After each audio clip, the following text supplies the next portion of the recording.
आज हम जो करंट ऑपरेशन है इसे खत्म कर देंगे, ठीक है। अपना करंट ऑपरेशन सारा, सबसे पहले हम लोग क्या करते हैं, जैम को ओपन कर देते हैं।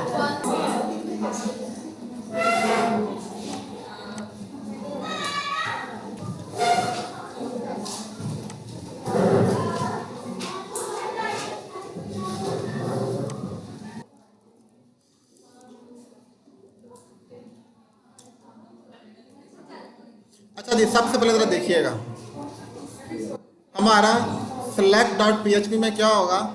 select डॉट पी में हमारा सारे का सारा जो रिकॉर्ड है वो हमें डिस्प्ले होगा। देखें कितने अच्छे तरीके से हो रहा है। जो भी आपकी प्रोडक्ट है, ये देखें ASAD लिखा हुआ, यहाँ पे आप प्रोडक्ट का नेम लिखेंगे, प्रोडक्ट की प्राइस लिखेंगे, प्रोडक्ट की डिस्क्रिप्शन लिखेंगे, और एक और बटन होगा जिसको हम कहेंगे ऐड टू कार्ट का, वो आगे जाके हम यहाँ पे ऐड करेंगे। कौन सा button? Add to cart. Add to cart button के बाद हम जाएंगे शॉपिंग कार्ट की तरफ, हम लोग मूव करेंगे। सही है। अभी तक सिर्फ हम समझ रहे हैं प्रोडक्ट को हमने ये देखें सारा का सारा डिस्प्ले करवा दिया हुआ है। किसी भी प्रोडक्ट को देखें, जैसे राना अहमद लिखा हुआ, मैं इसको डिलीट करना चाह रहा हूँ, तो मैं डिलीट पे प्रेस करूँगा तो रिकॉर्ड डिलीट हो चुका है। मैं वापस आता हूँ, रिफ्रेश करते हैं तो वो देखें वो नाम आपको मिल रहा है, नहीं मिल रहा है। तो अब जो प्रोडक्ट है वो आपकी डिलीट हो चुके हैं। और ये सारे के सारे काम सिर्फ आपका एडमिन कर सकता है, ये क्लाइंट नहीं कर सकता। प्रोडक्ट को डिलीट कौन करेगा? एडमिन कर सकता है। ये राइट सिर्फ और सिर्फ एडमिन के पास होता है, क्लाइंट के पास ये राइट नहीं होता। इसके अलावा रिकॉर्ड अपडेट भी आपका एडमिन करेगा। लाइक यहाँ पे लिखा हुआ है ना ASAD, मैं अगर अपडेट पर जाता हूँ तो मैं ASA को कहता हूँ,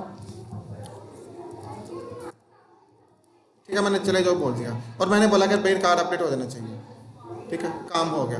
अब ये देखें रिकॉर्ड जो अपडेट हुआ ये यूज़र ने खुद किया, हो गया चेंज। तो रिकॉर्ड आपका अपडेट भी हो रहा है, और जो भी रिकॉर्ड अपडेट करना है वो बल्कि पूछ रहा है आपसे। और देखें पुराना रिकॉर्ड साथ आ रहा है, ये देखें यहाँ पे लिखा हुआ है ना ASDA अली। अपडेट पे जाऊँगा तो वही नाम आ चुका है, फर्स्ट नेम भी और लास्ट नेम भी। मैं इसी तरह अगर जाता हूँ ना इस पर, ये भी पता नहीं क्या क्या मैंने लिख दिया होगा, अब खैर है। अगर मैं इस पर क्लिक करता हूँ तो ये देखें वही नाम चाह रहा है। इसको हम कहते हैं डायनामिक। ये डायनामिक काम हो रहा है। कभी ये ऐसा सोचा था कभी हमने स्टैटिक वेबसाइट पे कि जिस चीज़ पे क्लिक करते हैं उसी का रिकॉर्ड अगले पेज एक ही है। ये देखें पेज मेरा एक ही ओपन हो रहा है, लेकिन ये पेज हर दफ़ा चेंज रिकॉर्ड के साथ हो रहा है। अब इसमें रिकॉर्ड बिल्कुल चेंज है, तो इसको डायनामिक कहते हैं। ये डायनामिक वेबसाइट है जो PHP कर सकती है बस।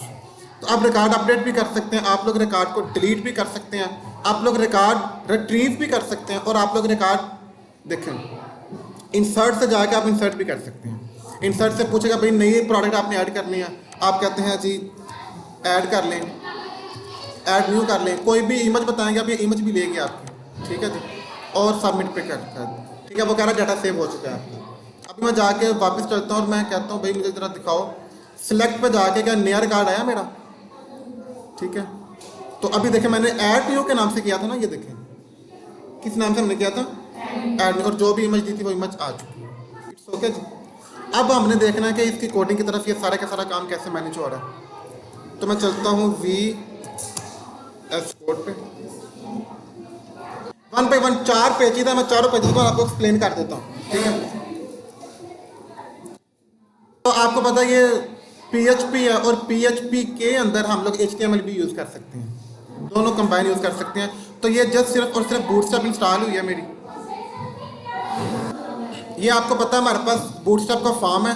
फॉर्म के अंदर एक चीज़ आप नोट करते हैं, वो ये है कि जब आपने नेम लेना तो जो आपने डाटाबेस में कॉलम नेम लिया होगा वो आप यहाँ देते हैं, ठीक है।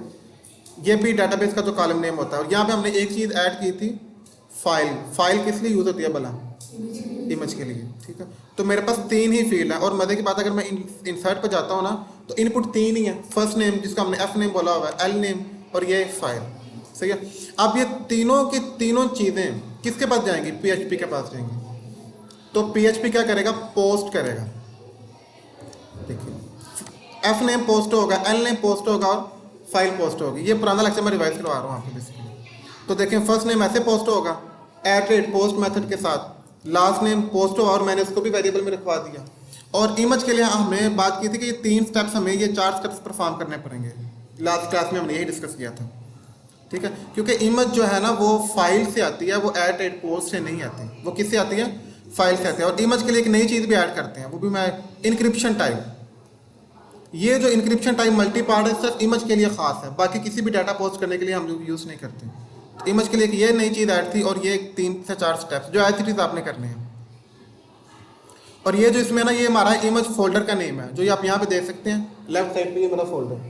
तो जो भी फोल्डर का नेम होगा वो बेसिकली हम लोग, पता है सर्वर जो है ना वो इमेज को, क्योंकि डाटाबेस में इमेज नहीं जाती, डाटाबेस में इमेज का क्या जाता है, पाथ। डाटाबेस में सिर्फ इमेज का पाथ जाता है और इमेज इस फोल्डर में आती है, जो सर्वर खुद ही इसको मैनेज कर रहा है। अब नीचे आए तो ये आपको पता है डाटाबेस को हर टाइम आपने हर दफ़ा कनेक्ट करना ज़रूरी है आपके लिए। डाटाबेस मैंने कनेक्ट कर ली और ये मेरी डाटाबेस का नेम होता है, फर्स्ट डीबी हमारी डाटाबेस का नेम था। उसके बाद हमने ये, मैं क्यूरी डिलीट कर देता हूँ। इंसर्ट इनटू एसटीडी हमारा टेबल नेम, और उस टेबल में कितने कॉलम है, एफ नेम, एल नेम और इमेज, 3 कॉलम है।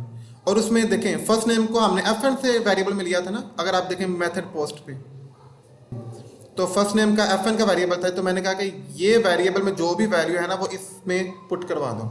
फिर मैंने कहा एल एन के अंदर जो भी वैल्यू, यानी कि जो यूज़र ने एंटर किया वो किस में रखवा दो, एल नेम के अंदर।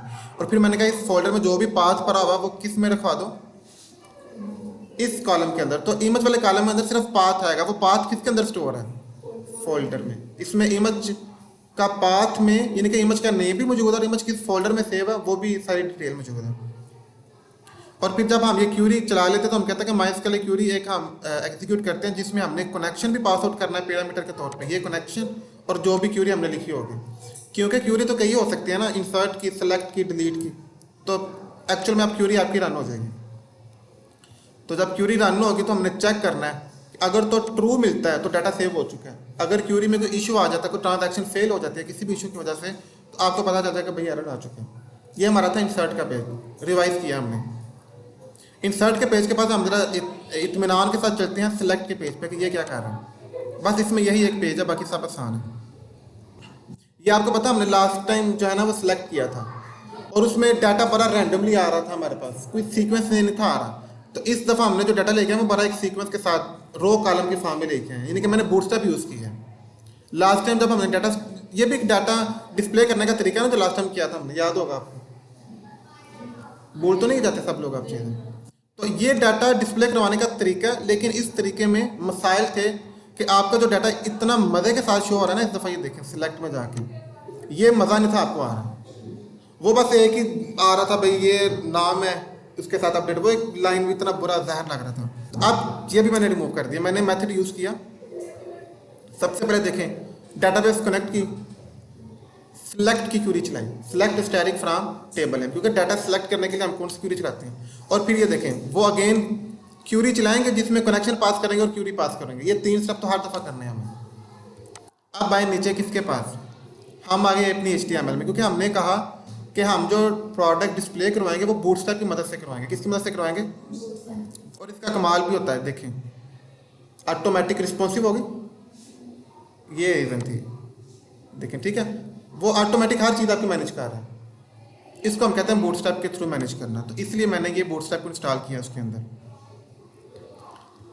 अब एक चीज़ आप ना शुरू में देख लें, HTML है ना, मेरी HTML है, HTML के अंदर अगर मैंने PHP यूज़ करनी है बड़ा सिंपल है, आप ऐसे ही लें, ऐसे PHP लिखें,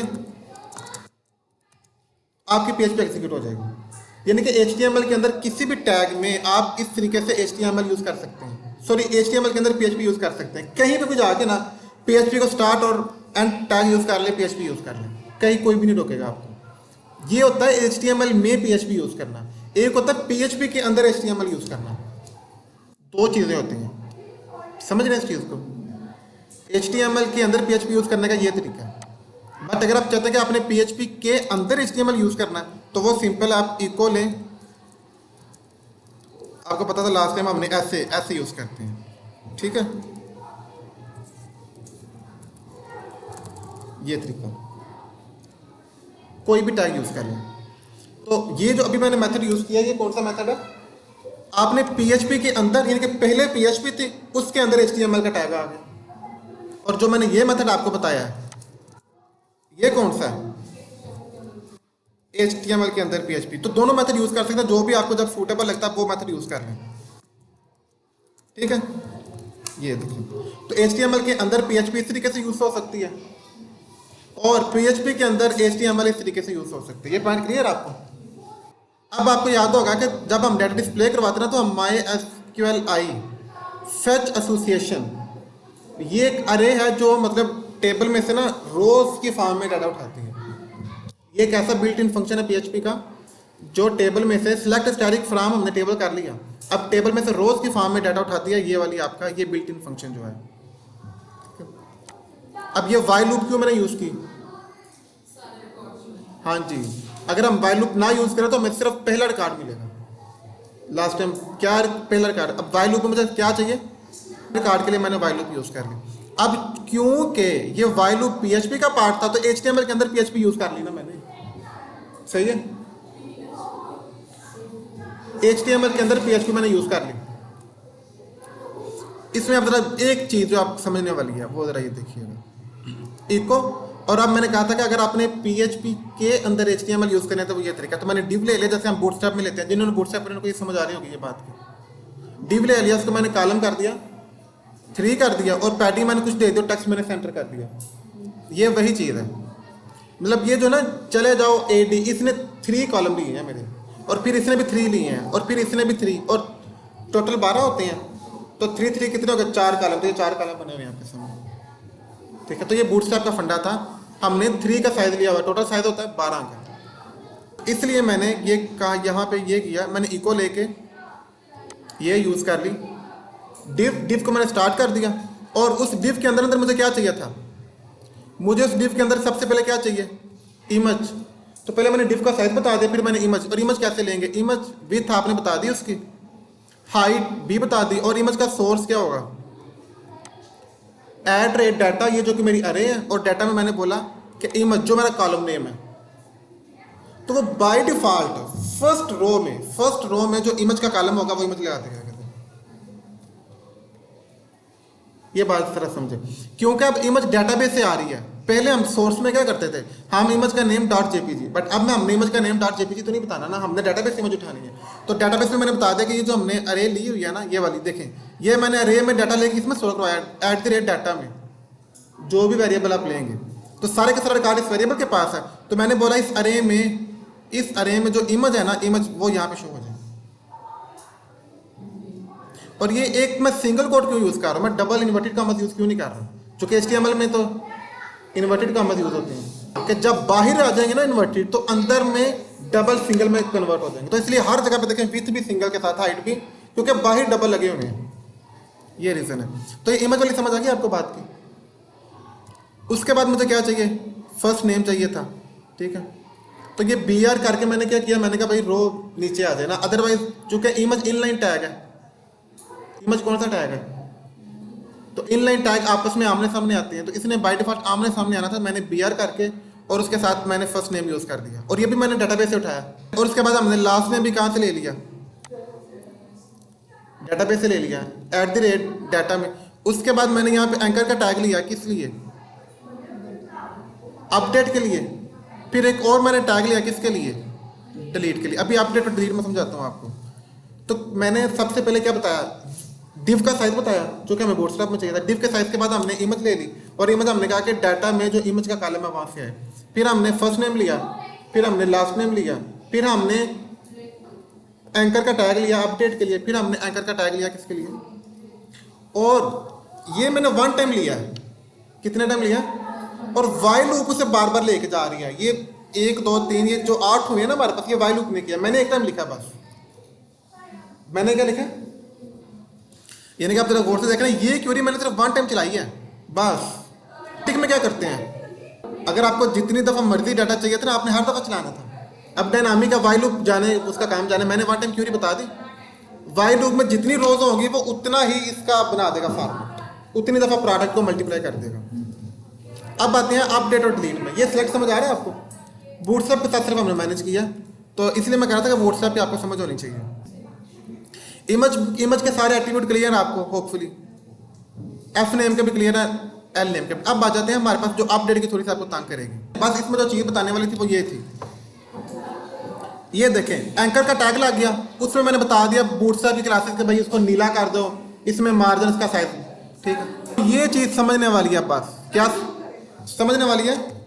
सिर्फ एक चीज़ समझने वाली है यहाँ पर, ये बस चीज़ समझने वाली है, बाकी चीज़ें पुरानी हैं। हाइपर रेफरेंस, हाइपर रेफरेंस मैंने इसलिए यूज़ किया कि जब वो अपडेट पे क्लिक करेगा तो उस पेज पे जाएगा ना, तो इस पेज का क्या नाम रखा मैंने, आप डॉट पीएचपी, और आगे आर मैं डाटा आईडी में क्यों भेजी, बताएं कौन किधर बताएगा इसके। डाटाबेस में हर प्रोडक्ट की यूनिक आईडी होगी। अब देखें मैंने ये पूरी क्वेरी वन टाइम की है, कितने टाइम की है, आगे वाइल लूप से मल्टीप्लाई कर रही है, तो यूजर ने किस प्रोडक्ट को अपडेट करना है कैसे पता चलेगा, आईडी से। डेटाबेस को कैसे पता चलेगा, आईडी से, क्योंकि ली तो हमने वन टाइम है ना, आगे तो वाइल लूप से करती जा रही है, मल्टीप्लाई इंक्रीमेंट करती जा रही है, तो आईडी से पता चलेगा कि यूजर ने किस प्रोडक्ट पे क्लिक किया और उस प्रोडक्ट को ही अपडेट करना, किसी और को नहीं करना। तो इसलिए मैंने ID as parameter pass out की है। और यही काम हमने डिलीट में किया कि भाई किस प्रोडक्ट को डिलीट करना बताओ जिसकी आईडी जाएगी, और पेज कौन सा चलेगा, डल डॉट पीएचपी का। सिंपल है। इस वेरिएबल के थ्रू मैंने ये आईडीज में भेज दिया। अब सबसे पहले चलते हैं डीएल में, ये बड़ा सिंपल का पेज है, फिर चलते हैं अप फाइल में। दो पेजेस हमने नए बनाए हैं, अप डॉट पीएचपी और डल डॉट पीएचपी। तो हम चलते हैं डल डॉट में कि डल कैसे होगी। डाटाबेस कनेक्ट कर दी जी, कर दी। डाटाबेस कनेक्ट हुई है कि नहीं, सक्सेसफुली चेक करना चाहें तो ये इफ एल्स लगा के आप चेक कर सकते हैं कि डाटाबेस कनेक्ट है या नहीं कनेक्ट। डिलीट करना है क्या जी, बड़ा सिंपल सा मेथड है, डिलीट कर दो फ्रॉम एसटीडी डाटाबेस की क्यूरी वेयर आईडी जो भी यूजर ने पासवर्ड की होगी। कितनी सिंपल लॉजिक है। डिलीट कर दो फ्रॉम टेबल में से, ये अच्छा डिलीट पूरी रो होती है हमेशा, तो कौन सी रो डिलीट कर दो, जो भी यूजर ने आरएन, और मैंने आरएन भेजा था ना उधर से, क्या ख्याल है, याद है आपको, जो हमने देखे मैंने रिक्वेस्ट मैसेज इसको ले भी लिया यहाँ। जब हमने सिलेक्ट किया ना तो हमने सिलेक्ट सारे रिकॉर्ड करने थे, डिलीट हमने उसमें से किसी एक रिकॉर्ड को करना है, तब हमने आरएन की जरूरत पेश आई। सिलेक्ट की दफा तो हमने कहा सारे आ जाए जितने भी हैं, शुरू से होता है से हो जी। अच्छा जी, तो डिलीट मैंने बता दिया, ये कर दो, आगे चेक कर दो, अगर डिलीट हो गया तो पता चल जाएगा सक्सेसफुली, नहीं होगा तो नहीं पता चलेगा। तो डिलीट का फंडा बड़ा सिंपल था। ओके जी। अब मैंने यहाँ पे सिलेक्ट में एक और चीज़ भेजी थी, वो कौन थी, up dot PHP. Up dot, अब इसमें दो स्टेप होंगे, पहले ये समझ लें। जब मैं डिलीट करता हूँ तो डायरेक्ट डिलीट हो जाता है, सिंपल।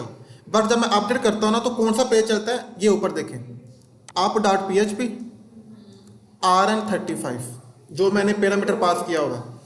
लेट से मैं किसी और को अपडेट पे क्लिक करता हूँ, मैं करता हूँ इसको, तो देखें RN42 आईडी यूनिक उसने ली हुई है, वो उस आईडी के अगेंस्ट रिकॉर्ड दे रहा है मुझे। पेज कौन सा चल रहा है, अप डॉट पीएचपी, ऊपर आ भी रहा है आपको अप डॉट पीएचपी और RN=42, तो इसलिए उसके अगेंस्ट। तो इसके बाद अपडेट होगा, तो इसका मतलब है कि एक तो होगा ना अप डॉट पीएचपी वाला, जिसमें यूजर बताएगा कि चेंज क्या करना है, चेंज क्या, और उसके बाद जब मैं अपडेट पे करूंगा तो वो चेंज हो जाएगा। तो अब इस पेज पे जाने लगो, ये वाला पेज मैं आपको दिखा रहा हूँ ना, कि जैसे ही हम क्लिक करेंगे इस पे तो ये वाला पेज आएगा। अब ये पेज आपके सामने शो होगा। इसमें भी क्या होगा खुद सोच लें, जैसे हमने इंसर्ट में किया था ना, फॉर्म लेंगे, इनपुट फील्ड ये, इमेज, नई इमेज लेंगे और अपडेट कर देंगे। लेकिन फ़र्क है, सिर्फ एक फ़र्क है, वो क्या कि insert.html में ये फील्ड एम्प्टी होती है, हम खुद डाटा देते हैं और इंसर्ट करते हैं। यहाँ पे उसने प्रीवियस डाटा दिखा दिया कि भाई ये डाटा आपने पहले एंटर किया था, अब नया क्या एंटर करना है, बस इतना फ़र्क है। क्या फ़र्क है, जो हमने डाटा पहले दिया होगा ना वो हमें शो होगा कि भैया बताओ आपने किसको अपडेट करना है, सिर्फ ये फ़र्क है। तो बाकी इंसर्ट जैसा ही है, ये पेज किस जैसा, तो up.php इंसर्ट जैसा कि आप देख सकते हैं। ये मैंने RN मंगवा लिया, क्योंकि उसने जिस प्रोडक्ट को अपडेट करना है वो RN में यहाँ पे आ चुका है। उसके बाद डाटाबेस मेरी कनेक्ट हो चुकी है, ठीक है। सिलेक्ट स्टैटिक मैंने क्यों किया, देखे ना, अगर उसने इस पे अपडेट किया है तो ये रिकॉर्ड शो होना चाहिए ना, तो सिलेक्ट आ गया। लेकिन अब भी सिलेक्ट में वो आप वाली बात RN आ गया, पहले नहीं था आया, अब RN क्यों आया, ये देखें, ID where ID equal to, अब मुझे सिर्फ एक प्रोडक्ट का डाटा लेके आना, सबका नहीं लेके आना, और वो कौन सी आईडी जो यूजर ने अपडेट करनी होगी। तो इसलिए अब सिलेक्ट के साथ RN ये आईडी वेयर आ चुकी है जो कि पहले नहीं थी। अच्छा ठीक है जी, तो ये चीज़ होगी आपकी क्लियर। नेक्स्ट आते हैं हम लोग, ये क्यूरी हमने जो भी चला दी, चल जाएगी तो पता चल जाए। अब आ जाएंगे इधर मेन चीज़ की तरफ। इफ MySQL नंबर रोज, अच्छा ये मैं आपको बता दूं, ये जो MySQL नम रोज है ना, आपकी मर्जी है, आप ये वाला यूज़ कर लें बिल्ट इन फंक्शन, या आप ये यूज़ कर लें जी, MySQL फैच एसोसिएशन यूज़ कर लें, या नम रोज यूज़ कर लें, ये बिल्ट इन फंक्शन का अल्टरनेटिव है। दोनों का काम क्या है, डाटा लेना, ठीक है, दोनों फंक्शंस का यही काम है। तो मैं वापस आता हूँ डॉट PHP में। ये मैंने इसलिए लिया, मैं इसके लाइक नम रोज, मैंने कहा कि ग्रेटर देन 0। ये इसलिए मैंने चेक किया कि जो भी यूज़र ने आईडी दी है पहले चेक करो उस आईडी की रो भी एग्जिस्ट करती है कि नहीं करती। ग्रेटर देन 0 का ये मतलब है, ग्रेटर देन 0 होगा तो इसका मतलब है कि कोई ना कोई रो एग्जिस्ट करती है उस आईडी के अगेंस्ट।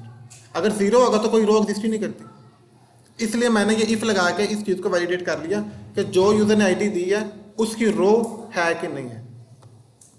नेक्स्ट, अगर रो होगी तो फार ईच लूप भी क्या करती है, फार ईच लूप भी जितना डाटा होता है ना वाइल लूप की अल्टरनेटिव यूज होती है।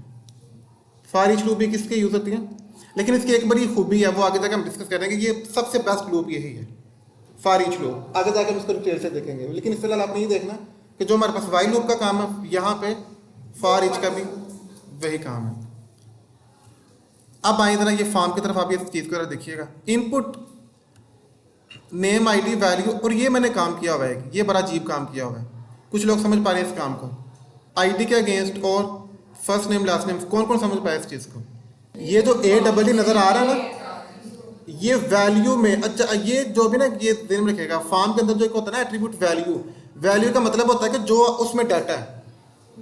वैल्यू एट्रीब्यूट का मतलब क्या होता है उसमें, तो उसमें डाटा, वैल्यू में मैंने डाटा, मैंने कहा तो जो रो के अंदर मतलब जो भी आईडी थी ना वो इधर आ जाए इसमें, और जो नेम था वो उसमें शो हो जाए। तो आपको पता है इस इनपुट के अगेंस्ट आपको नेम शो होने लग पड़ा, जो लास्ट नेम था वो इसके अगेंस्ट शो हो जाए, और जो इमेज थी डाटाबेस में वो शो हो जाए। तो ये तीनों चीज़ों इनके वजह से शो हो रही हैं आपको, इन क्यूरीज की वजह से ये तीनों चीज़ें आपको क्या हो रही हैं। लेकिन आप कहेंगे यहाँ पे फर्स्ट नेम आ रहा है, लास्ट नेम भी आ रहा है, इमेज भी आ रही है, आईडी तो नहीं कहीं नजर आ रही, नजर आ रही है कहीं आईडी। आईडी मैंने हिडन की हुई है, आईडी के मैंने टाइप क्या दी हुई है हिडन। लेकिन अब ये एक और सवाल बनता है, अगर हिडन करना था फिर लिया ही क्यों था। क्योंकि लिया इस वजह से कि जब मैं अपडेट पे करूँगा तो आईडी जाएगी पोस्ट में, वो सिर्फ आईडी मैंने ऑपरेशन परफॉर्म करने के लिए रखी है, मैंने उसको देखने के लिए नहीं रखा। समझ रहे हैं इस चीज़ को, तो इसलिए मुझे आईडी लेना पड़ी थी।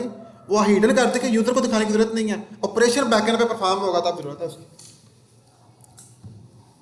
तो ये इसलिए चीज़ें सब नजर आई। अब यूजर क्या करेगा, यूजर अपनी मर्जी से जो भी वैल्यू देगा ना, मैंने चेंज कर दी। अब जब मैं सबमिट पे क्लिक करूंगा तो लेटेस्ट वैल्यू पोस्ट होगी, ओल्ड न्यू वैल्यू पोस्ट होगी, ये फर्क होगा। अब क्या होगी, अब मैं जब अपडेट पे क्लिक करूंगा तो ये फर्स्ट नेम और ये लास्ट नेम पोस्ट हो जाएगा। ठीक है, चलें, पोस्ट हो गया, उसने कहा भाई डाटाबेस कनेक्टेड। अब ये वाले पेज पे चलते हैं। इस पेज का क्या नाम है, ऊपर से आपको दिखा देता हूँ। इस पेज का नाम है update.php, नजर आते हैं यहाँ से। इस पेज का नाम है, आगे आपको पता फर्स्ट नेम उसने दो चेंज किया, वो भी जा रहा है पैरामीटर के तौर पे, लास्ट में भी जा रहा है, आईडी भी जा रही है। जो भी चीजें पोस्ट की होगी ना आपको यहाँ पे देखें, आईडी 46 गई है, 46 आईडी गई है उसके पास। फर्स्ट नेम जो मैंने चेंज किया था वो क्या है, नोट कर रहे हैं आप लोग, मैंने रैंडमली कुछ लिख दिया था ना केएच करके, फर्स्ट नेम जो भी मैंने चेंज किया था वो जा रहा है, लास्ट नेम भी जो लेटेस्ट होगा वो जा रहा है उसकी। अब update.php में चलते हैं और देखते हैं इसने क्या किया हुआ है। सिंपल है, आईडी मंगवा ली, पोस्ट हुई थी, जैसे इंसर्ट में मंगवाते हैं, नेम मंगवा लिया, लास्ट नेम मंगवा लिया, इमेज मंगवा ली, और मैंने डाटाबेस कनेक्ट किया, अगेन अपडेट कर दिया। भाई अपडेट कर दो, एसटीडी टेबल को सेट कर दो, क्या एफ नेम जो भी लेटेस्ट आपने भेजा होगा, लास्ट नेम जो भी लेटेस्ट आपने भेजा होगा, इमेज जो भी लेटेस्ट पाथ आपने भेजा होगा। लेकिन आगे वेयर आईडी इक्वल टू जो आईडी भेजी है उसके अगेंस्ट तो मैंने ये रिकॉर्ड अपडेट करना है। उसके बाद अगर हो जाएगा तो आपको सक्सेसफुल का मैसेज मिल जाएगा, नहीं होगा तो आपको। तो ये 4 ऑपरेशन थे हमारे, कोई डाउट किसी को इसमें। अब वाले में तो यूजर ने बता देना क्या चेंज करना है, अपडेट में चेंज हो गया। ठीक है जी। अब आपका एक तो आपका ये टास्क है जो मुझे आपने कल दिखाना है। सेकंड आपका जो टास्क है ना, वो आप लोगों ने 2 मैं वीडियोस बता रहा हूँ आपको, वो आपने देखनी है। एक आपने टेम्पलेट डाउनलोड करने हैं, आपसे फ्रंट एंड के टेम्पलेट डाउनलोड करने हैं आपने, वो मैं आपको बताता हूँ कैसे आपने डाउनलोड करने हैं। ठीक है, फ्रंट एंड टेम्पलेट्स।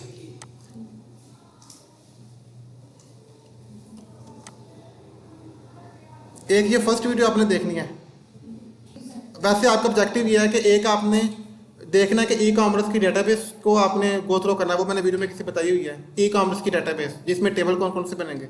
और एक वीडियो में मैंने बताया हुआ है कि आप लोगों ने टेम्पलेट फ्रंट एंड के लिए और एडमिन के लिए 2 टेम्पलेट्स देंगे। एक तो होगा जिसको क्लाइंट आके विजिट करेगा और एक आपका टेम्पलेट होगा जिसको एडमिन मैनेज करेगा। तो ये 2 टेम्पलेट आपको फ्री ऑफ कॉस्ट वेबसाइट से मिल जाएंगे, ये आपने डाउनलोड कर लेने हैं। और फिर एग्जैक्ट हम लोग इंस्टॉल करेंगे अपना लैरावल, और लैरावल से फिर हम लोग ना फर्दर प्रोसेस स्टार्ट कर देंगे।